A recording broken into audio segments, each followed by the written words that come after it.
Wake up! Can you hear me? Are you okay? Choi Jinwoo didn't have time to consider the shipment at the docks.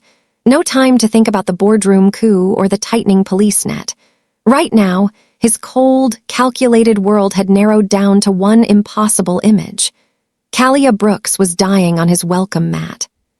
He reached down, his fingers brushing the coarse, rain-soaked fabric of her red delivery jacket, a startling splash of crimson against the sterile, gray marble of his penthouse foyer. When he lifted her, the lack of weight made him stumble. She was as light as a shadow. It was as if, during the 6 months she had been bringing his late-night meals, she had been slowly evaporating while he looked right through her. Jinwoo sprinted toward his private elevator. The rain from her clothes lashed his face, and his handmade Italian loafers skidded on the wet stone, but the precision he usually obsessed over was gone. Kaliyah's blood was already soaking into his white silk shirt, spreading in dark, sticky blossoms. Beneath the layers of her work uniform, he could feel her heartbeat, a frantic, fluttering bird trying to escape a cage. The elevator doors hissed open to his private floor. His 2 senior guards stood frozen, eyes wide as their boss. A man who prided himself on never being touched, burst through the doors with a bleeding courier in his arms. Jinwoo didn't waste a breath on explanations. He kicked open the door to his private infirmary, a room he had built for gunshot wounds and the violent costs of his syndicate. He had never imagined he would use it for the girl who delivered his espresso. He laid her on the stainless steel table. Under the harsh, surgical lights, Kaliyah looked even worse. Her braids were matted with grit from the street, and her skin had turned a frightening, translucent blue. Her eyelids were partially open, showing only the whites. Jinwoo didn't hesitate. He grabbed the secure line and dialed his private surgeon. His voice, usually a calm instrument of terror, was sharp and jagged as broken glass. "Get to the penthouse now. I don't care about the protocol. If she doesn't wake up, you'll never see the sun again." He slammed the phone down and turned back to her. For the first time, Choi Jinwoo actually looked at her. Not as a service he paid for, but as a human being. He saw the calluses on her hands from gripping handlebars in the winter, the small, jagged scar on her chin, and the sheer exhaustion etched into her young face. She had been a ghost in his life for half a year, a shadow moving through the city to serve his needs. And tonight, that shadow had crawled through the rain to his doorstep to warn him of a betrayal that would have ended him. Jinwoo reached out, his hand instinctively closing around her ice-cold fingers. In the silence of the high-tech room, he realized with a jolt of genuine fear that his own hand was shaking. "Hello, family. I would love to know where you are watching from. Kindly drop it in the comment section and also subscribe to this channel." Now let's continue with the story. The heavy double doors of the private medical wing hissed open as Dr. Han hurried in, his face tight with the middle-of-the-night urgency Choi Jinwoo demanded. He didn't ask questions. In this penthouse, questions were a liability. He moved straight to the stainless steel operating table where Kaliyah lay, her red delivery jacket now a shredded, sodden ruin on the floor, replaced by the clinical white of a surgical drape. Jinwoo stood by the window, the city lights of Seoul blurred by the relentless rain streaking the glass.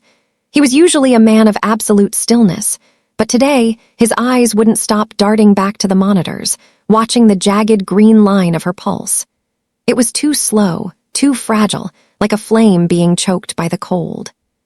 "The blood loss is significant, Jinwoo SSI," Dr. Han muttered, his gloved hands moving with practiced precision as he cleaned the wound on Kaliyah's shoulder. "But it isn't the cold or the exhaustion that almost killed her." Jinwoo turned, his eyes narrowing. "Explain." The doctor held up a pair of surgical forceps. Clamped in the metal teeth was a small, mangled piece of lead. "This wasn't a stray shot from a street mugging. This is a 9 hollow point, standard issue for professional security or high-level enforcement." He dropped the bullet into a metal tray with a clinical clink that sounded like a death knell in the silent room. "And there's more. Look at the entry angle. She wasn't standing when they shot her. She was already on the ground." This was an execution attempt, not a warning. A cold, familiar fury began to coil in Jinwoo's chest, sharper and more dangerous than any business rivalry. He looked at Kaliyah's pale, bluish skin, and the rough calluses on her fingers. She was a courier, an endurance athlete who lived on tips and tight deadlines. She had no place in the world of 9 hollow points and calculated executions. She shouldn't have been able to move after this, Han continued, his voice tinged with a rare note of respect. But she crawled. The bruising on her knees and elbows suggests she dragged herself several blocks through that storm just to reach your gate. Jinwoo reached out, his hand hovering over the edge of the table. For years, he had built his empire on the idea that people were merely assets to be moved or obstacles to be cleared. But as he looked at the woman who had bled all over his marble floors just to bring him the truth, he realized that the shadow he had ignored for 6 months was the only person in his life who wasn't a liar. "Save her, Han," Jinwoo said, his voice dropping to a jagged, cold whisper that rang through the empty room like steel. "Because once she wakes up, I'm going to find out which of my men thought they could kill someone under my protection. And then, I'm going to bury them myself." While Dr. Han worked in the hushed, rhythmic silence of the infirmary, Jinwoo retreated to the darkened command center of his penthouse. His fingers moved across the glass interface of his console with a cold, predatory precision.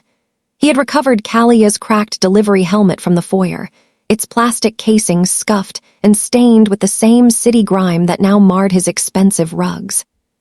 With a sharp flick of his wrist, he bypassed the encryption and pulled the local storage from the helmet's wide-angle bodycam.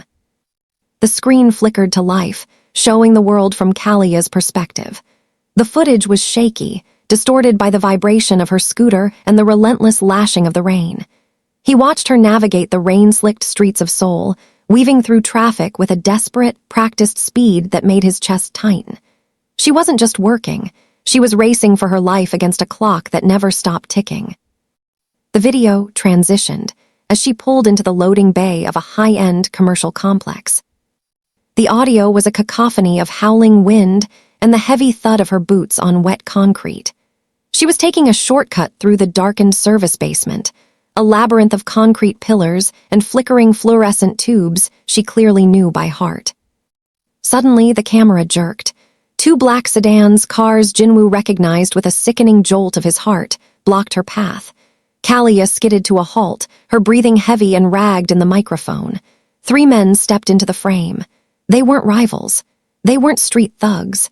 They were wearing the charcoal gray tactical gear of Jinwoo's own elite security detail. In the center stood Park's personal driver, holding a heavy envelope. The exchange they were making with a rival syndicate member was unmistakable, a ledger of Jinwoo's offshore accounts.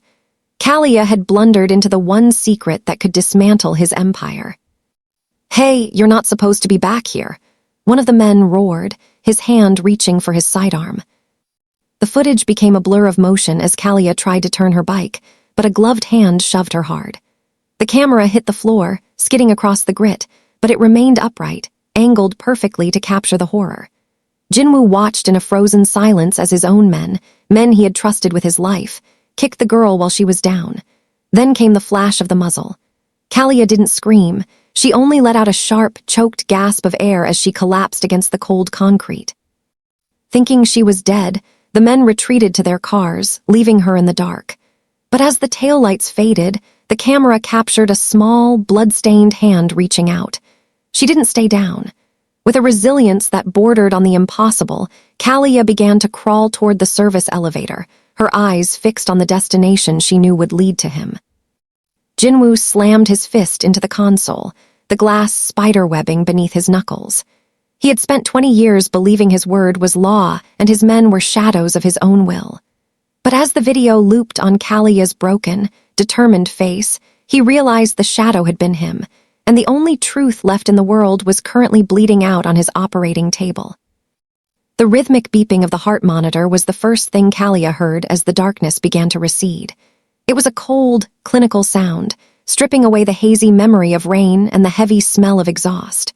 When her eyes finally fluttered open, the harsh fluorescent lights of the infirmary felt like needles. She didn't see a hospital ward. She saw a room filled with high-tech equipment that whispered of secrets and wealth. And then she saw him. Choi Jinwoo stood at the foot of her bed, his silhouette sharp and imposing against the glass-walled backdrop of the city. He looked like a statue carved from obsidian, his white shirt still stained with the dark, dried blossoms of her blood. He waited for her to scream, or perhaps to weep. Most people did when they realized they were in the presence of a man whose name was spoken in whispers. Instead, Kaliyah's fingers curled into the expensive linen of the sheets, her knuckles white with a different kind of tension. Her voice was a raspy, jagged thread, but it carried no fear. "My bike," she croaked, her eyes locking onto his with a fierce, burning lucidity. "Is it totaled?" Jinwoo blinked, the question catching him off guard. "You were shot, Kaliyah. You almost died on my doorstep, and you're asking about a machine." "That machine was my rent," she snapped, the effort of speaking making her wince as pain flared in her shoulder. She struggled to sit up, ignoring the way the world tilted. "That machine was 3 shifts a day, 7 days a week. It was the only thing keeping my family from the street while you sit up here in your glass cage counting money you didn't earn." Jinwoo stepped closer, his expression unreadable. "My men did this. I know what happened in the basement." "Then you know your business just cost me everything," she said, her voice rising with a raw, tremulous anger that echoed off the stainless steel walls. "I've spent 6 months bringing you dinner while your thugs were planning to murder me in a parking lot. Do you even know how many miles I had to put on that bike just to pay off a fraction of what people like you take from the world?"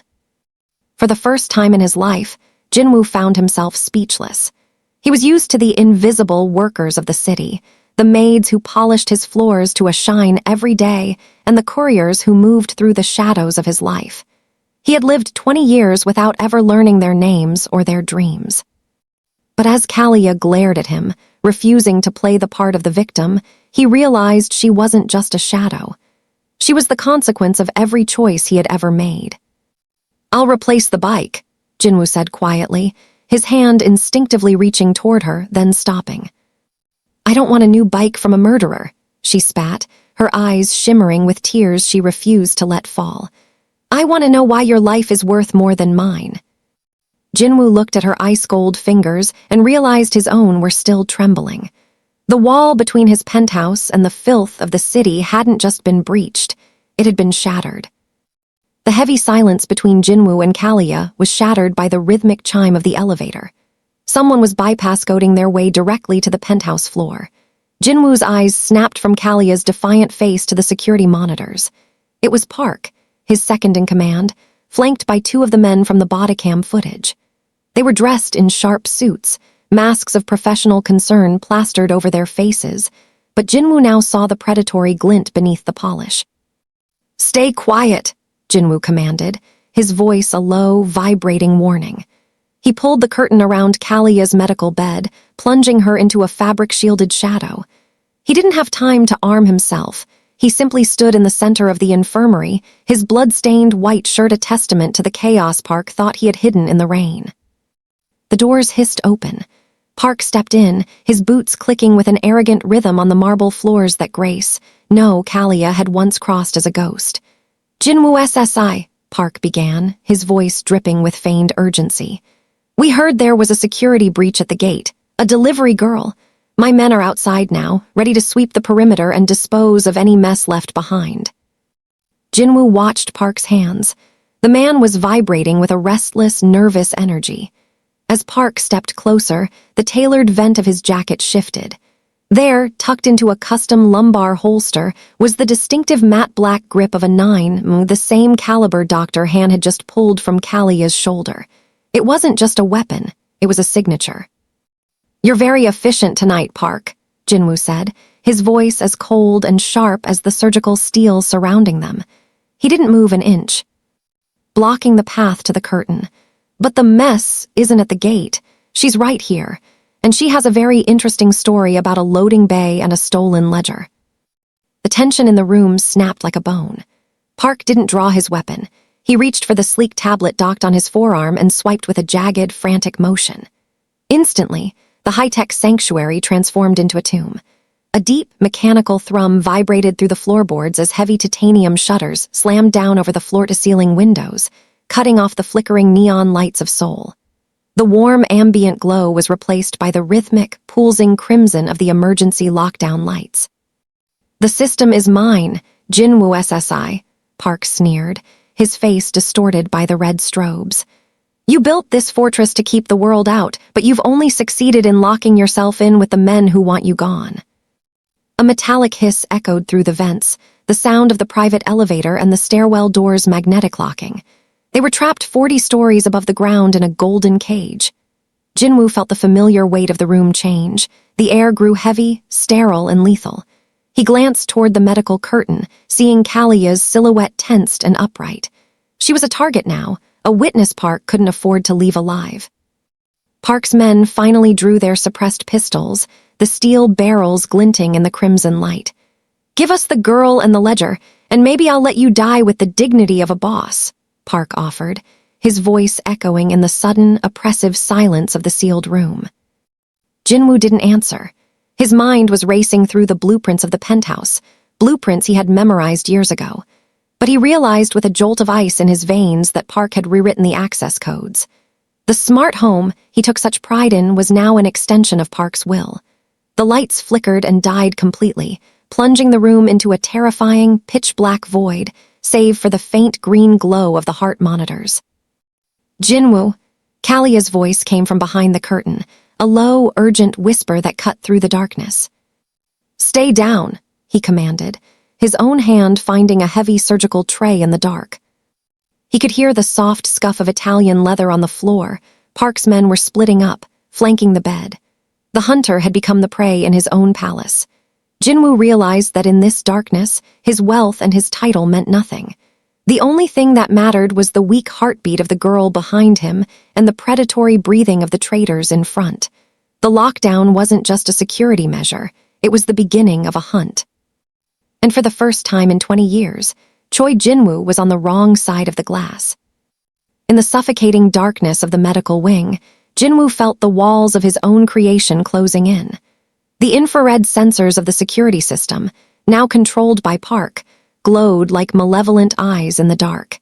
He could hear the heavy, rhythmic footsteps of the tactical team closing in, their suppressed weapons clicking as they cleared the corners of the foyer.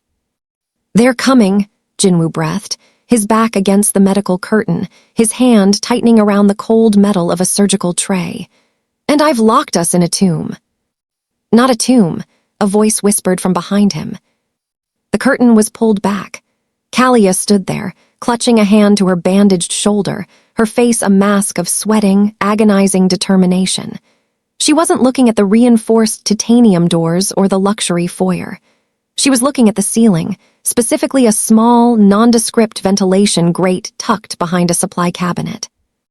"I've spent 6 months in this building, Jinwoo," she panted, her voice steady despite the pain. "While you were taking the private elevator, I was learning the guts of this place. Every high-rise has a service shadow. Trash chutes, laundry lifts, the maintenance shafts the couriers use when the freight elevator is down. Your security doesn't watch the veins, only the skin." Before he could protest, she moved. With a burst of strength that defied her bluish skin and fragile frame, she kicked the cabinet aside. "Behind that panel, it's a bypass for the industrial laundry chute. It drops 3 floors into the secondary maintenance hub. From there, I can get us to the courier exit in the basement. It's a route that doesn't exist on your smart map." Jinwoo looked at her, the girl he had treated as a ghost, now standing as his only guide through the labyrinth he thought he owned.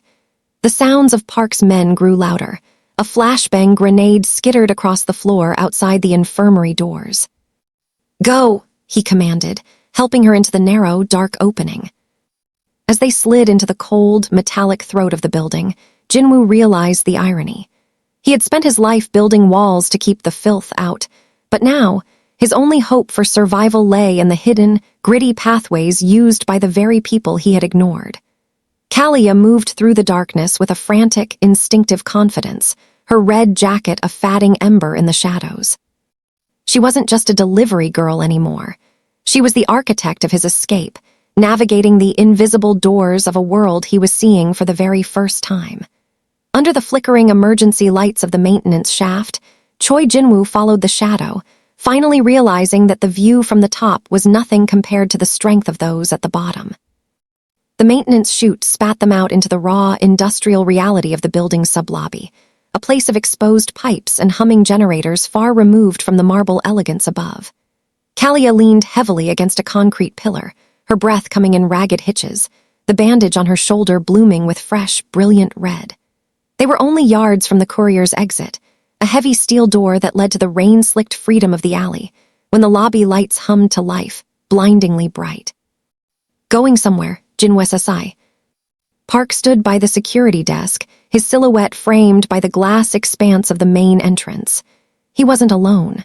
For men moved out from the shadows of the elevators, their suppressed weapons raised. The lobby, usually a bustling hub of corporate activity, was a vast, hollow arena of polished stone and glass. "You're out of your element, Park," Jinwoo said, his voice a low growl that echoed through the cavernous space. He stepped in front of Kaliyah, his broad frame shielding her. "You think a lockdown and a few guns make you a king? You're just a thief in a tailored suit." Park laughed, a sharp, ugly sound. "I'm a pragmatist, and pragmatism says I can't let that girl leave with the ledger." He raised his hand, a silent signal to fire. The first muffled cough of a suppressed round shattered the glass of a nearby decorative fountain. Jinwoo didn't hesitate. He dived toward a heavy marble reception counter, pulling Kaliyah down with him. Stone chips sprayed over them like shrapnel. "The door," Jinwoo hissed, checking the chamber of a dropped guard's weapon he had snatched in the stairwell. "When I move, you run for that steel door. Don't look back." "I'm not leaving you," Kaliyah shouted over the deafening cracks of gunfire. "You're the only one with the truth," Jinwoo roared back. He rose from behind the counter, returning fire with a cold, terrifying precision that sent Park's men scrambling for cover. As Kaliyah lunged for the exit, Park stepped out from behind a pillar, his eyes fixed on her moving form. He leveled his pistol at her back, his finger tightening on the trigger. Jinwoo saw the movement, the same calculated, lethal intent he had seen on the bodycam footage. In a moment that defied logic, the man who had spent 20 years valuing only his own survival threw himself into the line of fire. The impact of the bullet spun Jinwoo around. A sharp, searing heat bloomed in his side, mirroring the wound Kaliyah carried. He hit the marble floor with a heavy thud, his $10,000 shoes skidding on the stone just as hers had hours ago. He lay there, gasping, the world turning a hazy, flickering gray. Kaliyah stopped at the door, her face a mask of horror. For a heartbeat, the power dynamic shifted entirely. The untouchable boss was on the ground, and the delivery girl was the only one standing. "Go," Jinwoo choked out, his hand clutching his side as the blood began to pool beneath him. "Deliver it." As she disappeared into the storm, Jinwoo looked up at the vaulted ceiling and smiled. For the first time in his life, he wasn't the one being served. He was the one who had finally delivered something that mattered. The sirens began as a low hum in the distance, cutting through the rhythmic drumming of the rain against the lobby's shattered glass. Jinwoo lay against the cold marble, his breathing shallow, watching the crimson pool of his own blood expand to meet the water trailing in from the street. Park stood over him, his face a mask of panicked indecision as the blue and red lights began to dance against the high ceilings. The golden cage had been breached, but not by a rival, by the truth. Jinwoo reached into his pocket with trembling fingers, pulling out his encrypted phone. He didn't call his lawyers. He didn't call his cleaners. Instead, he accessed the final fail-safe he had built into the syndicate's server years ago, a digital kill switch designed to incinerate his legacy if he ever lost control. But he wasn't using it to hide. He was using it to expose. With a jagged swipe of his thumb, he attached the bodycam footage of the basement execution, the decrypted ledgers of Park's betrayals, and 20 years of his own recorded transactions to a single outbound message. The recipient wasn't a business partner. It was the High Prosecutor's office. "What are you doing?" Park hissed, seeing the glow of the screen. He leveled his gun at Jinwoo's head, his hand shaking. "Delete it! Give me the codes or I'll end this right now." Jinwoo looked up at him, a faint, bloody smile touching his lips. "It's already gone, Park, all of it. The accounts, the properties, the names of every politician we bought. I didn't just burn your career. I burned the entire world we built. You're going to prison for the rest of your life, Park screamed, the realization of his own ruin hitting him like a physical blow. I've been in a prison for 20 years, Jinwoo rasped, his voice steady despite the searing pain in his side. Behind glass walls, looking over the heads of people like Kaliyah, tonight I finally stepped outside. As the tactical units swarmed through the main entrance, shouting commands and pinning Park to the floor, Jinwoo let his head fall back against the stone. He watched the digital upload complete notification blink on his screen before the phone slipped from his hand. He had spent his life winning a game that required him to lose his soul.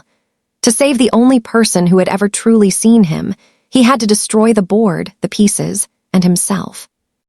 As the officers surrounded him, Jinwoo felt a strange, terrifying lightness. For the first time, he wasn't a boss, a predator, or a god. He was just a man, waiting for the consequences of his life to finally arrive. 5 years later, the gray skyline of Seoul was the same, but the view from the ground had shifted. In the heart of the district where Choi Jinwoo's syndicate once ran its shadow operations, a new building stood, not of glass and steel designed to exclude, but of brick and light designed to welcome. The signage out front was bold and red, mirroring the jacket of a girl who had once collapsed in the rain, Brooks' Logistics and Legacy. Inside the bustling hub, the air smelled of fresh coffee and the frantic, healthy energy of a business with a soul.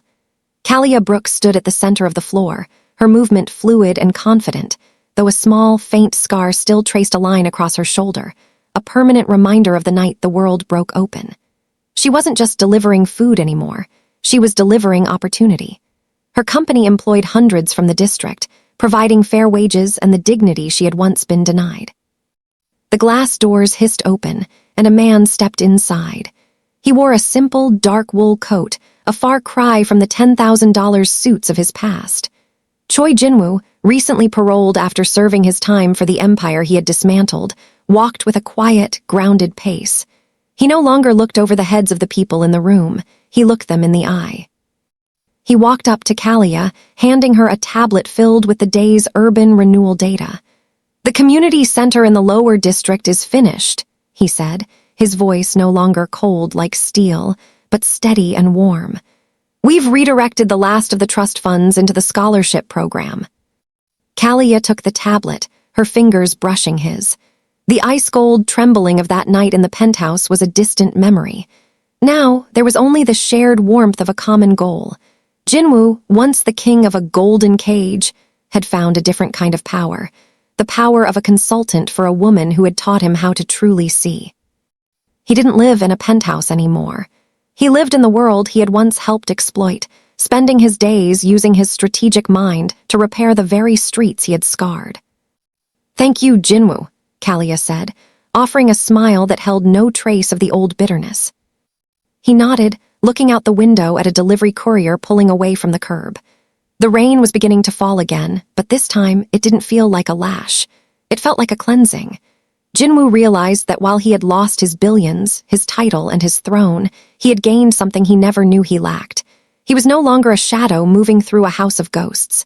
He was a man standing in the light, finally home. Working for the girl who had delivered the only thing that ever truly mattered, hope.